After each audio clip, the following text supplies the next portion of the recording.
Cinema ആരെയും മോഹിപ്പിക്കുന്ന ഒരു മായാലോകമാണ്. താരപ്പകിട്ടിനും പണത്തിനും പ്രശസ്തിക്കും വേണ്ടി സിനിമയിലേക്ക് കടന്നു വരണമെന്ന് ആഗ്രഹിക്കുന്നവരാണ് പലരും. എന്നാൽ അവിടെ ഇവരെ കാത്തിരിക്കുന്ന ചെന്നായക്കൂട്ടത്തെക്കുറിച്ച് ഇക്കൂട്ടർക്ക് യാതൊരുവിധ അറിവുമുണ്ടാകില്ല. ഈ അടുത്തായി മലയാള സിനിമയെ ഒന്നടങ്കം പ്രതിസന്ധിയിലാക്കിക്കൊണ്ട് മലയാള സിനിമയിൽ സ്ത്രീകൾ നേരിടുന്ന പ്രശ്നങ്ങളെക്കുറിച്ചുള്ള ഹേമ കമ്മിറ്റി റിപ്പോർട്ട് പുറത്തുവന്നത്. 2017 നടി ആക്രമിക്കപ്പെട്ട പശ്ചാത്തലത്തെ തുടർന്നാണ് മലയാള സിനിമയിൽ സ്ത്രീകൾ നേരിടുന്ന പ്രശ്നങ്ങളെക്കുറിച്ച് പഠിക്കാൻ സർക്കാർ ഒരു കമ്മീഷനെ നിയോഗിക്കുന്നത്. ആ റിപ്പോർട്ടാണ് വർഷങ്ങൾക്കു ശേഷം പുറത്തു വന്നിരിക്കുന്നത്. റിപ്പോർട്ടിൽ പല പ്രമുഖ നടന്മാരുടെയും സംവിധായകരുടെയും അണിയറ പ്രവർത്തകരുടെയും പേരുകളുണ്ട്. എന്നാൽ ഇവരുടെ പേരുകൾ സർക്കാർ പുറത്തുവിട്ടിട്ടില്ല.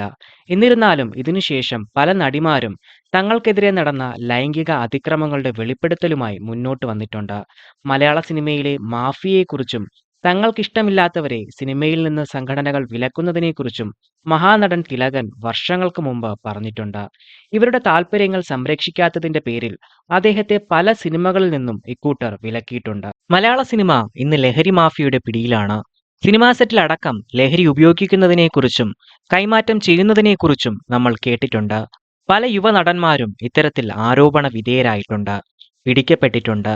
ഇന്ന് വലിയ രീതിയിൽ ലഹരി മാഫിയയാണ് മലയാള സിനിമയെ ഫണ്ട് ചെയ്യുന്നത്. ഇന്നിറങ്ങുന്ന മലയാള സിനിമകളിൽ ഇതിന്റെ പ്രതിഫലനം പ്രകടമാണ്. സിനിമ എന്നത് നമ്മൾ പോലും അറിയാതെ വ്യത്യസ്ത തലങ്ങളിൽ സ്വാധീനിക്കുന്ന ഒരു ദൃശ്യ മാധ്യമമാണ്. അതുകൊണ്ട് തന്നെ ഇത്തരം സിനിമകൾ യുവാക്കളെ അവരുടെ ലക്ഷ്യങ്ങളിൽ നിന്ന് വഴിതെറ്റിക്കുമെന്ന് പറഞ്ഞാൽ അതൊരിക്കലും അതിശയോക്തിയല്ല. കള്ളുകുടിയും കഞ്ചാവടിയും ആഘോഷമാകുന്ന സിനിമകളിൽ അത് പൗരുഷത്വത്തിന്റെ പ്രതീകമാകുമ്പോൾ, കള്ളന്മാരും കൊലപാതകികളും നന്മ സൈഡുള്ള ഗുണ്ടകളും ഗ്ലോറിഫൈ ചെയ്യപ്പെടുമ്പോൾ അത് എന്ത് സന്ദേശമാണ് നമുക്ക് നൽകുന്നത്? സ്ത്രീകൾക്കെതിരെയുള്ള അതിക്രമങ്ങളും അവരെ സെക്ഷലി ഒബ്ജക്റ്റിഫൈ ചെയ്യുന്നതും ഹ്യൂമർ ആകുന്ന കോമഡിയാകുന്ന സിനിമകൾ എങ്ങനെയാണ് സമൂഹത്തെ മുന്നോട്ട് നയിക്കുന്നത്? മലയാള സിനിമയിൽ മാത്രമല്ല ഇത്തരം കുറ്റകൃത്യങ്ങൾ നടക്കുന്നത്. സ്ത്രീകൾക്കെതിരെയുള്ള sexual abuse, casting couch, sex trafficking, child trafficking വരെ ഹോളിവുഡ് അടക്കമുള്ള ലോകത്തുള്ള പല സിനിമാ ഇൻഡസ്ട്രികളിലും നടക്കുന്നുണ്ട്. സിനിമാ ലോകത്തുള്ളവർക്ക് ഇത് പരസ്യമായ രഹസ്യമാണ്. പണവും അധികാരവും ഒരു കൂട്ടം മനുഷ്യരെ മൃഗമാക്കി മാറ്റുന്നു. ഇതിനുദാഹരണങ്ങളാണ് പല ഇൻഡസ്ട്രികളിലും നടന്ന സംഭവങ്ങൾ. നടി ആക്രമിക്കപ്പെട്ട കേസായാലും, തന്റെ കടുത്ത ആരാധകനായ യുവാവിനെ പൈശാചികമായ രീതിയിൽ കൊലപ്പെടുത്തിയതിന് അറസ്റ്റിലായ കന്നഡ സൂപ്പർ സ്റ്റാർ ദർശൻ കുമാറിന്റെ കേസായാലും, ബോളിവുഡിൽ സുശാന്ത് സിംഗ് രജ്പുത്തിന്റെ അസ്വാഭാവിക മരണത്തെ തുടർന്നുണ്ടായ സംഭവ വികാസങ്ങളും, അതിനുശേഷം പുറത്തുവന്ന നെപ്പോട്ടിസം ഗ്യാങ്ങിന്റെയും ഡ്രഗ് മാഫിയയുടെയും ബോളിവുഡിലുള്ള സ്വാധീനവും കൈകടത്തലുകളും, ബോളിവുഡ് സൂപ്പർ സ്റ്റാറായ ഷാറൂഖ് ഖാന്റെ മകൻ വരെ ലഹരിയുമായി പിടിയിലായത് നമ്മൾ അറിഞ്ഞിട്ടുണ്ടാകും. എന്നാൽ പണവും സ്വാധീനവും ഏത് കുറ്റകൃത്യങ്ങളിൽ നിന്നും രക്ഷപ്പെടാൻ ഇവരെ സഹായിക്കും. ആര്യൻ ഖാന്റെ കാര്യത്തിൽ സംഭവിച്ചതും അതുതന്നെയാണ്. അവസാനം അന്വേഷണ ഉദ്യോഗസ്ഥൻ കുറ്റക്കാരനായി.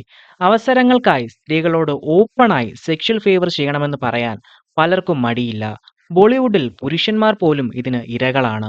ഇവിടെ എന്തായാലും ആ പ്രശ്നമില്ല. കാസ്റ്റിംഗ് കൗച്ച് എന്നത് ലോകത്തെ എല്ലാ സിനിമാ ഇൻഡസ്ട്രിയിലും കോമൺ ആയ ഒരു കാര്യമാണ്. ഒരു കാലത്ത് ബോളിവുഡും അധോലോകവുമായി അടുത്ത ബന്ധമുണ്ടായിരുന്നു. പല ബോളിവുഡ് സിനിമകളും ഫണ്ട് ചെയ്തിരുന്നത് ദാവൂദ് ഇബ്രാഹിം അടക്കമായിരുന്നു. ഡ്രഗ് മാഫിയയുടെയും സെക്സ് ട്രാഫിക്കിങ്ങിന്റെയും അടിസ്ഥാന കേന്ദ്രമാണ് ബോളിവുഡ്. പല പെൺകുട്ടികൾക്കുമാണ് ഇത്തരത്തിലുള്ള ദുരനുഭവങ്ങൾ ഉണ്ടായിട്ടുള്ളത്. ബോളിവുഡിൽ സുശാന്ത് സിംഗിന്റെ മാനേജർ കൂടിയായ ദിശ സാലിയാന്റെ അസ്വാഭാവികമായ മരണത്തിന് ഒരാഴ്ചയ്ക്കകമാണ് സുശാന്ത് സിംഗും അസ്വാഭാവിക സാഹചര്യത്തിൽ മരണപ്പെടുന്നത്. ഇതെല്ലാം വിരൽ ചൂണ്ടുന്നത് ബോളിവുഡിലെ സെക്സ് ഡ്രഗ് മാഫിയകളിലേക്കാണ്. ഒട്ടനേകം ആന്റി ഇന്ത്യ മെസ്സേജ് ഉള്ള, നമ്മുടെ സൊസൈറ്റിയെ ഡിവൈഡ് ചെയ്യുന്ന ഒട്ടനേകം പ്രൊപ്പഗണ്ട സിനിമകൾ നമ്മുടെ രാജ്യത്ത് റിലീസ് ചെയ്യുന്നുണ്ട്. ഇതിനുള്ള ഫണ്ട് എവിടെ നിന്നാണ് വരുന്നത്? പലരും കള്ളപ്പണം വെളുപ്പിക്കാനുള്ള മാർഗമായും സിനിമയെ ഉപയോഗിക്കുന്നുണ്ട്. ഇതിനെല്ലാമുള്ള പരിഹാര മാർഗമെന്നത് നമ്മൾ ഒറ്റക്കെട്ടായി ഇത്തരം സിനിമകളെയും സിനിമാ പ്രവർത്തകരെയും നിരോധിക്കണമെന്നുള്ളതാണ്. നിങ്ങൾക്ക് ഈ വീഡിയോ ഇഷ്ടപ്പെട്ടിട്ടുണ്ടെങ്കിൽ വീഡിയോ ഒന്ന് ലൈക്ക് ചെയ്യുമല്ലോ. ഇത്തരം ഇൻഫോർമേറ്റീവായ വീഡിയോകൾക്കായി നമ്മുടെ ചാനൽ ഒന്ന് സബ്സ്ക്രൈബ് ചെയ്യുമല്ലോ. തൊട്ടടുത്ത് വരുന്ന ബെല്ലൈക്കൺ കൂടി ഇനേബിൾ ചെയ്യുകയാണെങ്കിൽ ഞാനിടുന്ന പുതിയ പുതിയ വീഡിയോസിന്റെ നോട്ടിഫിക്കേഷൻ നിങ്ങൾക്ക് കിട്ടുന്നതായിരിക്കും. ഈ വീഡിയോ പരമാവധി ആളുകൾക്ക് ഷെയർ ചെയ്യുമല്ലോ. Thank you for watching.